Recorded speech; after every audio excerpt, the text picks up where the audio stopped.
Real estate ও hotel শেরাটনের দখলে city কর্পোরেশনের হাজার কোটি টাকা সম্পদ। আদালতে নির্দেশনা থাকলেও নেই কোনো পদক্ষেপ। বদলে গেছে অফিসের সময়, নতুন সূচি সকাল ৯টা থেকে বিকাল ৫টা। ঈদুল আজহার ছুটি শেষে খুলেছে প্রতিষ্ঠান। পদায়ন নিয়ে বিএনপিতে তোলপাড়। উপজেলা নির্বাচনের পর নানা ভাগে বিভক্ত তৃণমূল আওয়ামী লীগ, ভাঙন আরও বাড়ার আশঙ্কা। ভারী বর্ষণ আর পাহাড়ি ঢলে সুনামগঞ্জ ও সিলেটে বড় বন্যার শঙ্কা। পানিবন্দী লাখ লাখ মানুষ, দুর্ভোগে হাজারো পরিবার। এবং সিঙ্গাপুরের মতো নিজের শহর সাজাতে চান বাংলাদেশের মেয়ররা। পরিকল্পনা থাকলেও বাস্তবায়নে রয়েছে অনীহা, বলছেন বিশ্লেষকরা। দেখছিলেন শিরোনাম সংবাদ সকালের সঙ্গে আছি আমি লিনিয়া আফরোজ। হাওয়ায় দুলছে কৃষ্ণচূড়া, সোনালু জারুল।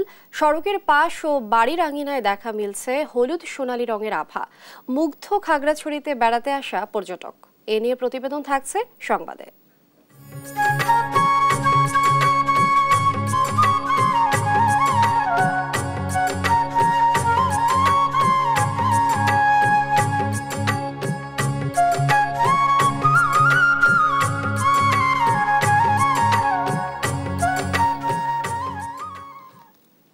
দেখার আমন্ত্রণ রইল। এবার বিস্তারিত। পবিত্র ঈদুল আজহার ছুটি শেষে খুলেছে দেশের সব সরকারি অফিস। তবে বদলে গেছে দীর্ঘদিন ধরে চলে আসা অফিসের সময়সূচি। দেশের সব সরকারি, আধা সরকারি, স্বায়ত্তশাসিত ও আধা স্বায়ত্তশাসিত প্রতিষ্ঠানের নতুন সময়সূচি অনুযায়ী অফিস চলবে সকাল ৯টা থেকে বিকেল ৫টা পর্যন্ত। ঈদের ছুটির পর প্রথম কর্মদিবস থেকে নতুন ও এই অফিস সময়সূচি কার্যকর হচ্ছে।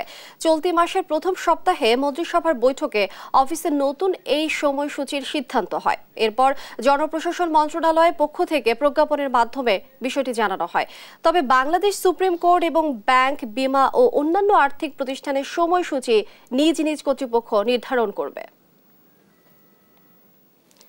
হিস্সা বুঝিয়ে না দিয়ে সিটি কর্পোরেশনের জমিতে করা ভবনের সব লুটেপুটে খাচ্ছে বোরাক রিয়েল এস্টেট ও ৫ তারকা হোটেল শেরাটন।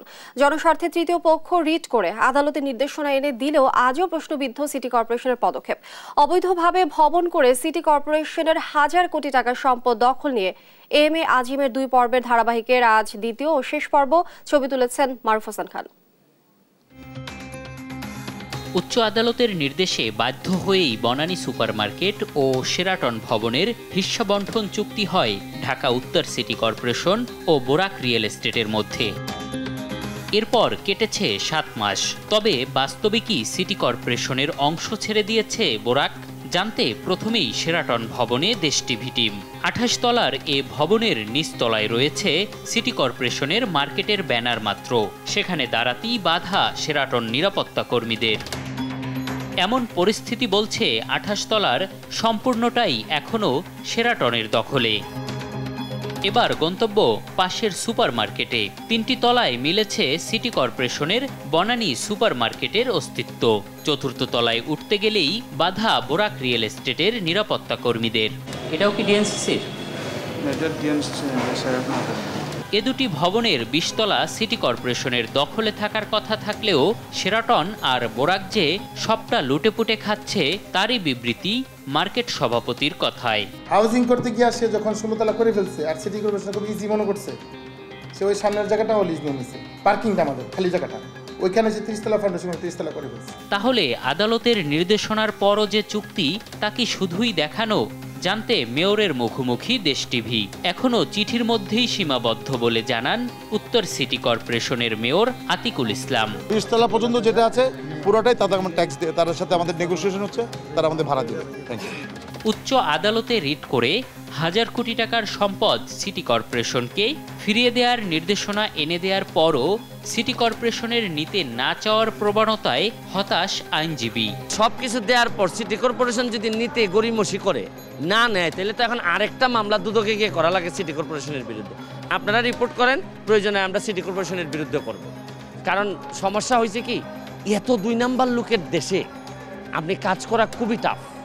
কারণ একটা ঘোড়াকে আপনি টেনে টেনে পানি পর্যন্ত নিতে পারবেন, কিন্তু এই ঘোড়াটা যদি পানি নিজে না খায় আপনি মুখের ভিতরতে পানি ঢুকাইতে পারবেন না। কি মাঝে মধ্যে এইসব দেশে থেকে এইগুলো আমাদের ফেস করতে হয়। 2014 সালে ভবন নির্মাণ শেষ হলেও অজানা কারণেই নিজেদের সম্পদ বুঝে নেয়নি সিটি কর্পোরেশন। জনস্বার্থে উচ্চ আদালতে রিট করে নির্দেশনা আনলেও শুধু কাগজে কলমে চুক্তি করে রেখেছে তারা। এম এ আজিম, দেশ টিভি, ঢাকা। সরকারের নানা বাধা বিপত্তির মধ্যে আনুষ্ঠানিক কাউন্সিল করতে না পারলেও দল পুনর্গঠনের প্রক্রিয়া চালিয়ে যাচ্ছে বিএনপি, এমনটি জানিয়েছেন দলটির স্থায়ী কমিটির সদস্য গয়েশ্বর চন্দ্র রায়। নেতৃত্বের পরিবর্তন কারো ব্যক্তি প্রয়োজনে নয়, বরং দলের প্রয়োজনে বলে উল্লেখ করেন তিনি। বিস্তারিত সাইফুল রিপনের প্রতিবেদনে। দ্বাদশ জাতীয় সংসদ নির্বাচন ঘিরে বিএনপির আন্দোলনের ব্যর্থতার দায় নিয়ে নানা প্রশ্ন, আলোচনা সমালোচনার মধ্যে বারবার দাবি উঠছিল দল পুনর্গঠনের। এমন আলোচনা সমালোচনার মধ্যেই হঠাৎ বিলুপ্ত করা হয় ঢাকা সহ 4 মহানগরের কমিটি এবং সহযোগী অঙ্গ সংগঠন যুবদলের আহ্বায়ক কমিটি। পূর্ণাঙ্গ কমিটি ঘোষণা করা হয় বিএনপির ভ্যানগার্ড খ্যাত ছাত্র দলের। এছাড়া গেল শনিবার দলের কেন্দ্রীয় পর্যায়ে রদবদল করে নতুন করে পদায়ন করা হয় 45 নেতাকে।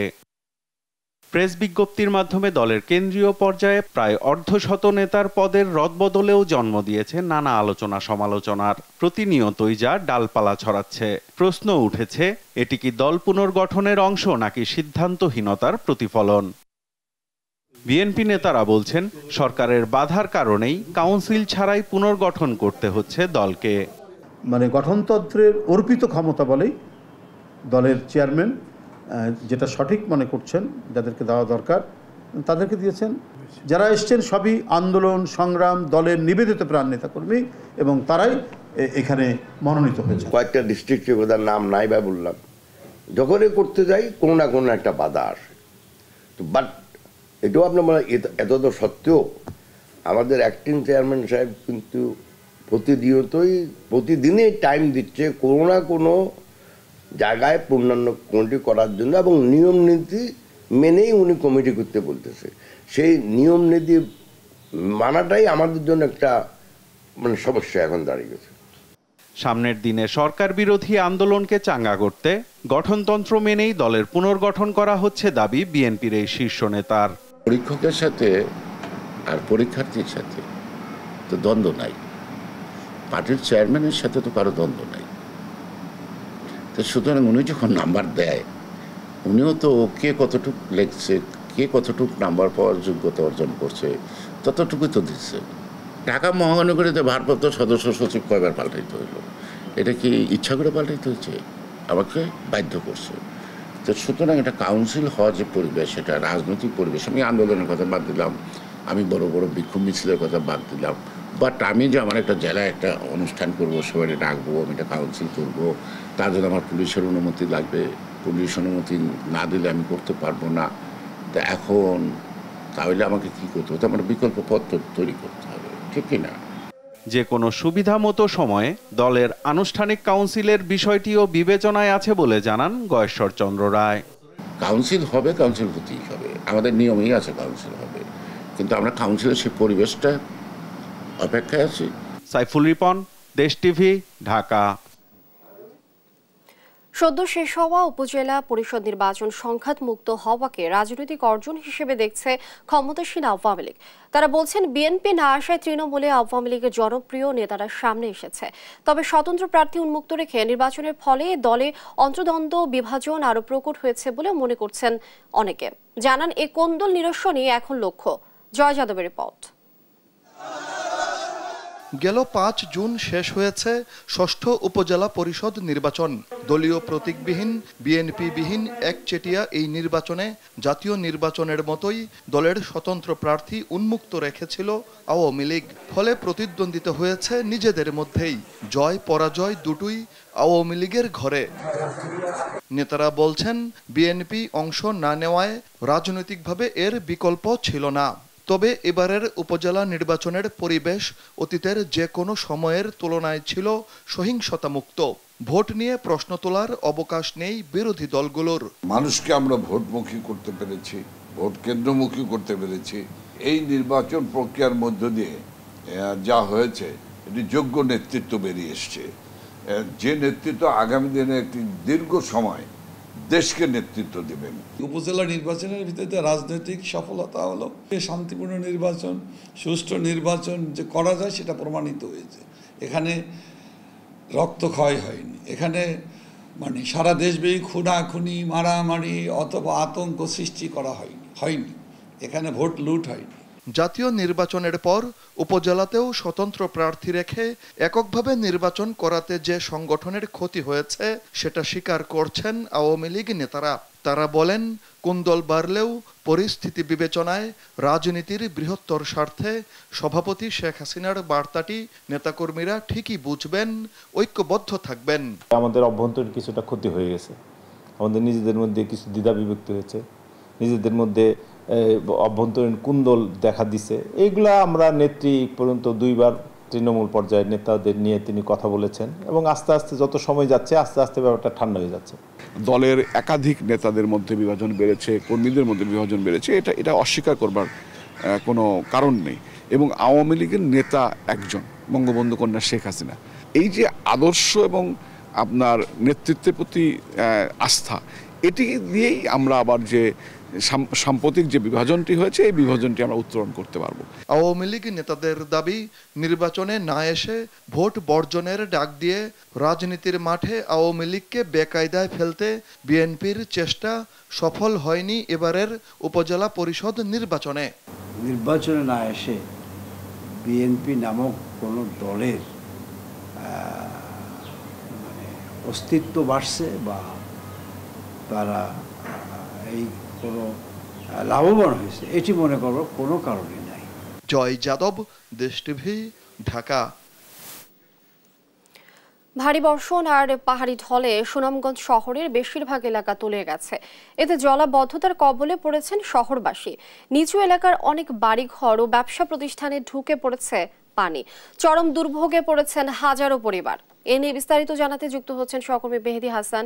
মেহেদি যুক্ত হচ্ছেন। মেহেদি, আমরা তো দেখছি বৃষ্টি আসলে পড়ছেই, সেই সাথে ঢলের পানি, সব মিলিয়ে এখন কি পরিস্থিতি দেখছেন, বিষয়টি জানাবেন।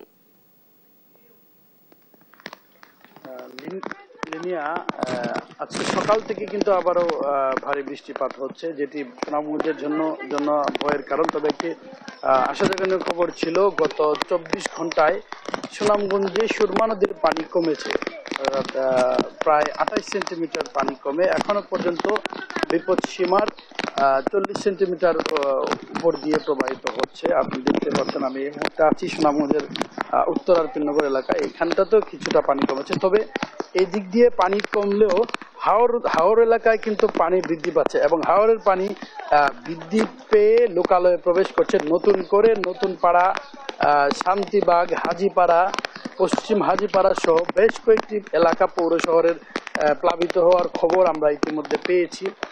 এটি আসলে একটি ভয়ের, মানুষের মধ্যে একটি ভয় বিরাজ করছে, আতঙ্ক বিরাজ করছে। যে কোনো সময় আসলে খারাপ পরিস্থিতি তৈরি হতে পারে। আমরা কথা বলেছিলাম পানি উন্নয়ন বোর্ডের প্রকৌশলী মামুন হাওলাদারের সাথে। তিনি আমাদেরকে জানিয়েছেন আগামী 24 ঘন্টা ভারী থেকে অতি ভারী বৃষ্টিপাত হতে পারে এবং স্বল্পমেয়াদী বন্যা পরিস্থিতি সৃষ্টি হতে পারে বলে তিনি আমাদেরকে জানিয়েছেন। এবং সুনামগঞ্জের জেলা প্রশাসক রাশেদ ইকবাল চৌধুরী আমাদেরকে জানিয়েছেন তারা আসলে এখন সকল ধরনের প্রস্তুতি রেখেছেন বন্যা মোকাবেলার জন্য। এবং সুনামগঞ্জে এখন পর্যন্ত প্রায় 516টি আশ্রয় কেন্দ্র খোলা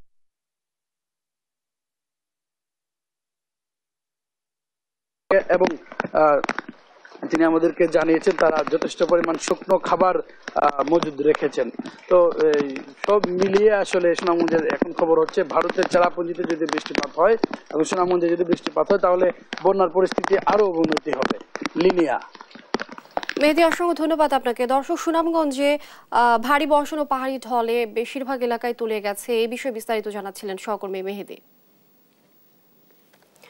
উন্নতি হয়নি সিলেটের বন্যা পরিস্থিতির। উজান থেকে নামা ঢল ও ভারী বৃষ্টিতে সুরমা, কুশিয়ারা ও সারি গুয়াইন নদীর পানি প্রবাহিত হচ্ছে বিপদসীমার উপর দিয়ে। হাওর উপচে প্লাবিত গ্রামের পর গ্রাম। এতে সিলেট নগরীর 12 উপজেলার কয়েক লাখ মানুষ পানিবন্দী। সহকর্মীদের পাঠানো তথ্যচিত্রে আপন উপর ডেস্ক রিপোর্ট। উজান থেকে নামা পাহাড়ি ঢল ও ভারী বৃষ্টিতে অবনতি হয়েছে সিলেটে বন্যা পরিস্থিতির। সুরমা, কুশিয়ারা ও সারিগোয়াইন নদীর পানি 5টি পয়েন্টে বইছে বিপদসীমার উপর দিয়ে। পানিতে তলিয়েছে জেলার প্রায় সবকটি উপজেলার নিম্নাঞ্চল। বেশি ভোগান্তিতে রয়েছেন জকিগঞ্জ, কানাইঘাট, জৈন্তাপুর, গোয়াইনঘাট, কোম্পানিগঞ্জ ও গোপালগঞ্জ উপজেলার মানুষ। কালকে রাতকে পানি উঠছে, কোনো কমছে না। পানি টাঙ্গি থেকে পানি আর গান পুরা লোক কেন তো ভাই দেখা হাঁটু পানি এলাকা যাওয়া যান না, কোমরিমা পানি। এভাবে আর কতদিন? আমরা আসলে প্রতি বছর এত ক্ষতিগ্রস্ত হচ্ছি, জানমাল নির্বিশেষে কিছুই বলার নেই।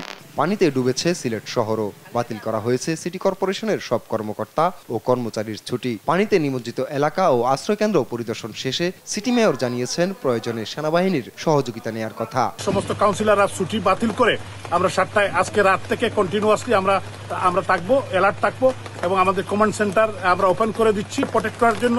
আমাদের city corporation team is working এবং আমরা সেনাবাহিনীকেও সেখানে অনুরোধ করেছি সেখানে কাজ করার জন্য। পানি উন্নয়ন বোর্ড বলছে বৃষ্টিপাত অব্যাহত থাকলে পরিস্থিতির আরো অবনতি হতে পারে। পূর্বাভাস রয়েছে আগামী আরো 2 দিন বৃষ্টিপাত হওয়ার সম্ভাবনা আছে। আরো 1 দিন 2 দিন চলতে থাকে তাহলে হয়তো আর একটু অবনতি হইতে পারে। আর যদি বৃষ্টিপাত উজানে না হয়, কমে যায়, তাহলে আমাদের বন্যার স্বাভাবিক অবস্থা ফিরে আসবে। গেল 29শে মে শুরু হওয়া বন্যা পরিস্থিতি 8 জুনের পর স্বাভাবিক হয়। 17 জুন ঈদের দিন থেকে ফের টানা বৃষ্টিতে সিলেটে আবারও দেখা দেয় বন্যা। আর মঙ্গলবার সকাল থেকে পরিস্থিতি আরো খারাপ হতে শুরু করে। আপন অপু, নিউজ ডেস্ক, দেশ টিভি। সংবাদ সকালে আরো থাকছে। 2 দিনের সফরে উত্তর কোরিয়ায় ভ্লাদিমির পুতিন। যুক্তরাষ্ট্রের বিরুদ্ধে দেশটিকে সমর্থনের অঙ্গীকার, পেন্টাগনের উদ্বেগ।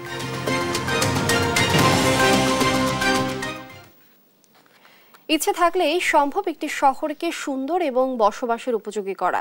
সঠিক পরিকল্পনা এবং কঠোর অনুশাসনে সিঙ্গাপুর হয়ে উঠেছে বিশ্বের অন্যতম পরিচ্ছন্ন সিটি। বাংলাদেশের মেয়ররা বলছেন পরিকল্পনা নিয়ে এগোতে চান তারা।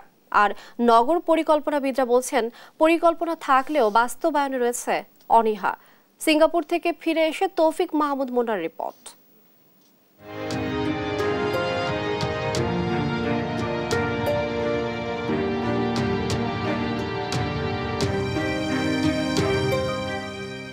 এটি 2 শহরের 2 চিত্র। একটি শহর সাজানো পুরো পরিকল্পনা দিয়ে আর অন্যটি অপরিকল্পিত। বলছিলাম সিঙ্গাপুরের কথা। রাস্তাঘাট, আশেপাশের পরিবেশে কোথাও দেখা মেলে না একটুও ময়লা আবর্জনা, নেই কোনো বিকট হর্নের শব্দ। অথচ বিপরীত চিত্র ঢাকা শহরের। সব স্থানেই অপরিষ্কার, অপরিচ্ছন্ন।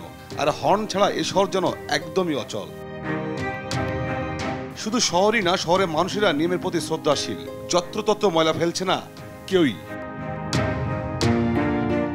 সিঙ্গাপুর শহরের পরিকল্পনাকে কাজে লাগিয়ে নিজ নিজ শহর সাজাতে চান বাংলাদেশের মেয়ররা। এখানে জনগণের মধ্যে আমি যেটা দেখেছি, আমি বিভিন্ন দেশের উন্নত শহরে গিয়েছি, জনগণের মধ্যে যে অ্যাওয়ারনেস, এটা কিন্তু আমাদের অভাব রয়েছে।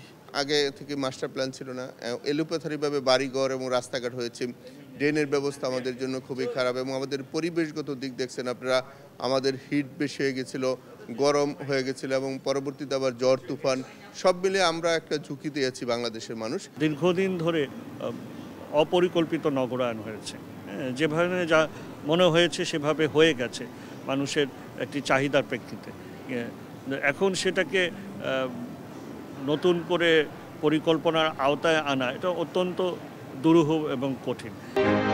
এদিকে নগর পরিকল্পনাবিদরা বলছেন মুখে শুধু পরিকল্পনা নিলে হবে না। শহরকে পরিচ্ছন্ন নগরী করতে হলে প্রথমে দরকার সেবা সংস্থাগুলোর সমন্বয়হীনতা দূর করা।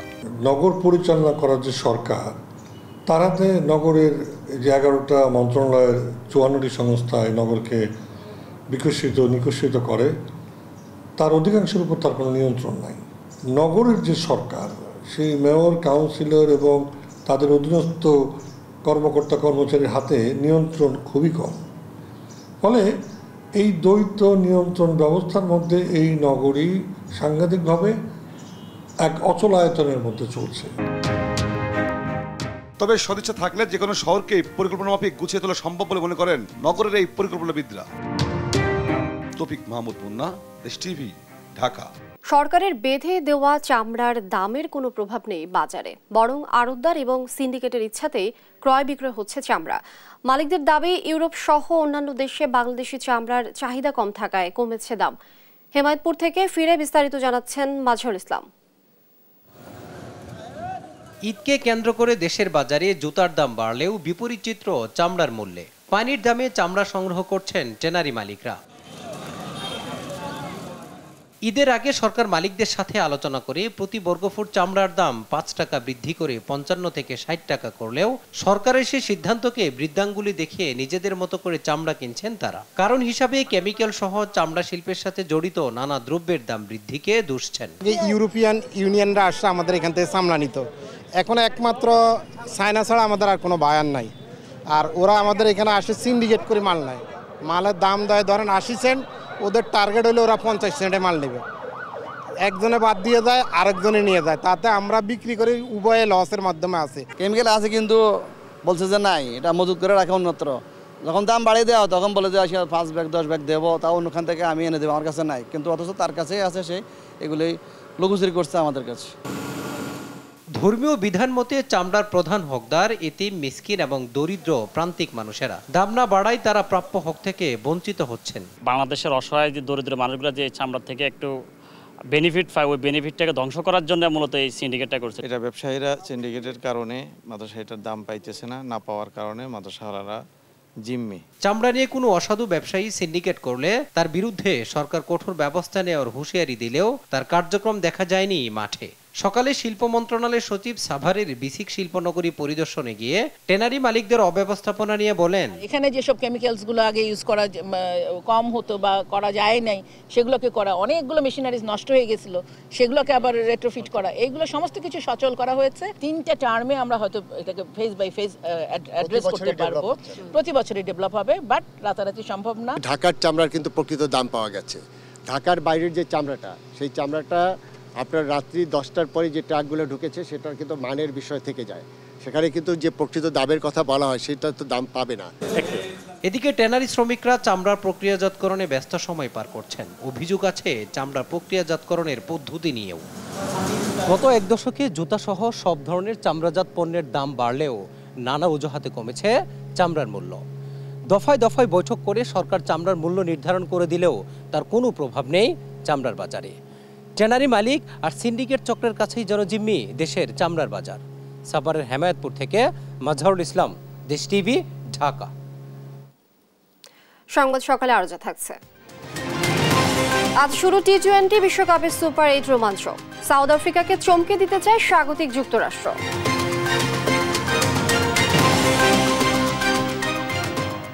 নওগাঁয় জমে উঠেছে আমের বাজার। জেলায় সবচেয়ে বড় আমের বাজার সাপাহারে এখন মিলছে বিভিন্ন জাতের আম। এবছর আমের উৎপাদন কম হলেও মৌসুমের শুরুতেই ভালো দাম পাওয়ায় লাভে ব্যবসায়ীরা। তবে পাইকারি ব্যবসায়ীদের বিরুদ্ধে চাষিদের অভিযোগ, ওজনের বেশি নিচ্ছে তারা।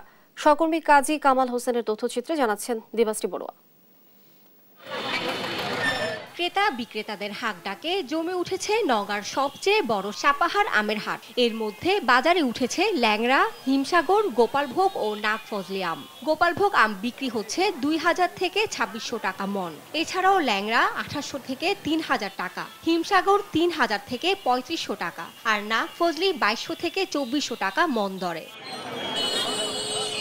মৌসুমের শুরুতে চড়া দামে আম বিক্রি হওয়ায় আমের ভালো দাম পাচ্ছেন চাষিরা। তারা বলছেন এবছর নানা কারণে আমের উৎপাদন কমলেও বাজার দরে পুষিয়ে নিচ্ছেন তারা। যদিও প্রশাসনের বেঁধে দেয়া ওজনের চেয়ে বেশি নেওয়ার অভিযোগ পাইকারদের বিরুদ্ধে।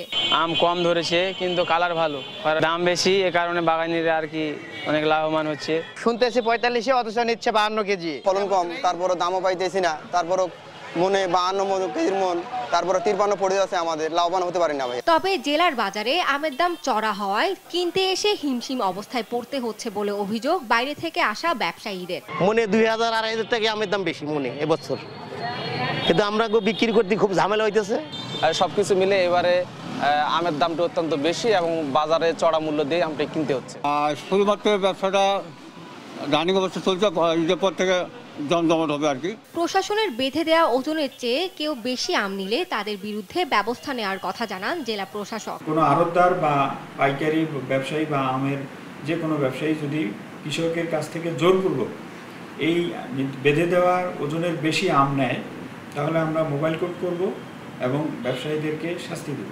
এটা আমাদের ঘোষণা। এই বছর নওগাঁয় 33,300 হেক্টর জমিতে বিভিন্ন জাতের আম চাষ হয়েছে, যার মধ্যে সবচেয়ে বেশি চাষ হয়েছে আম্রপালি। তাই ঈদের পর এই আম বাজার আরও জমজমাট হওয়ার আশা করছেন চাষি ও ব্যবসায়ীরা। নিউজ ডেস্ক, দেশ টিভি। খাগড়াছড়িতে গ্রীষ্মকালে ফোটা কৃষ্ণচূড়া, সোনালু, জারুল ও রাধা চূড়ায় ছেয়ে গেছে চারপাশ। হাওয়ায় দুলছে সোনালু ফুল। জেলার বিভিন্ন সড়কের পাশে ও বাড়ির আঙিনায় দেখা মিলছে হলুদ সোনালী রঙের আভা। এতে মুগ্ধ খাগড়াছড়িতে বেড়াতে আসা পর্যটক ও পথচারী। প্রাকৃতিক ভারসাম্য রক্ষার পাশাপাশি নয়নাভিরাম এমন দৃশ্য যেন উন্নয়নে ঢাকা না পড়ে, সে প্রত্যাশা নাগরিক সমাজের। সহকর্মী অপু দত্তের তথ্যচিত্রে ডেস্ক রিপোর্ট। সবুজ পাহাড় ঘেরা নৈসর্গিক সৌন্দর্যের জেলা খাগড়াছড়ি। বাহারি ফুলে এখন ছেয়ে গেছে পাহাড়ি মেঠো পথ। সে সবুজ বুকে খাগড়াছড়ি প্রবেশের পর রাস্তার দুপাশে দেখা মিলবে সোনালো ফুলের গাছ। এ যেন পর্যটক ও পথচারীদের স্বাগত জানানোর প্রকৃতির মহা আয়োজন। সোনালু, জারুল, হিজল, কেসিয়া জাবানিকা ইত্যাদি প্রজাতির ফুলের অনেক সৌন্দর্যে কিন্তু এখন পাহাড় খুব সৌন্দর্যময় হয়ে উঠেছে। সোনালু ফুল যে রাস্তা দ্বারা সোনালু ফুটেছে সেটা দেখে আমরা খুব ভালো লাগে। প্রাকৃতির এক অপরূপ সৃষ্টি সোনালু ফুল। আমরা এই প্রাকৃতিক প্রেমে পড়ে আমরা মুগ্ধ। সড়কের দুই পাশ, বসতবাড়ির আঙ্গিনা, শিক্ষা প্রতিষ্ঠান সহ সবখানে রক্তরাঙা কৃষ্ণচূড়া, হলুদ আভার সোনালু ও জারুল ছড়াচ্ছে মুগ্ধতা। এক সময় জেলায় কৃষ্ণচূড়া, সোনালু, কদম, চম্পা সহ ঋতুভেদে নানা ফুল ফুটলেও সড়ক সম্প্রসারণ ও অপরিকল্পিত অবকাঠামো উন্নয়নে কাটা পড়েছে অনেক গাছ। তাই অবশিষ্ট মোহনীয় ফুলের গাছগুলো রক্ষায় উদ্যোগ নেওয়ার পাশাপাশি নতুন করে বৃক্ষরোপণের দাবি প্রকৃতিপ্রেমীদের। রাস্তার দুপাশে এবং কোনো পার্কে যদি এটা লাগানো হয়, এটা আসলে একদিকে যেরকম আমাদের পরিবেশের একটা ভারসাম্য তৈরি হবে, মানুষ অক্সিজেন পাবে। সড়কের দুই পাশে সবুজায়নের লক্ষ্যে সৌন্দর্য বর্ধন প্রকল্পের আওতায় বৃক্ষরোপণ সহ প্রাকৃতিক সৌন্দর্য রক্ষার আশ্বাস সংশ্লিষ্টদের। নিউজিল্যান্ড সড়ক এবং বটতলিতে, শাপলা চত্বর থেকে বটতলি যে রাস্তাটা আছে, এই রাস্তার দুপাশে আমরা কৃষ্ণচূড়া, সোনালু এবং আরো অন্যান্য সমাবর্ধন গাছ আমরা লাগানোর চেষ্টা করতেছি।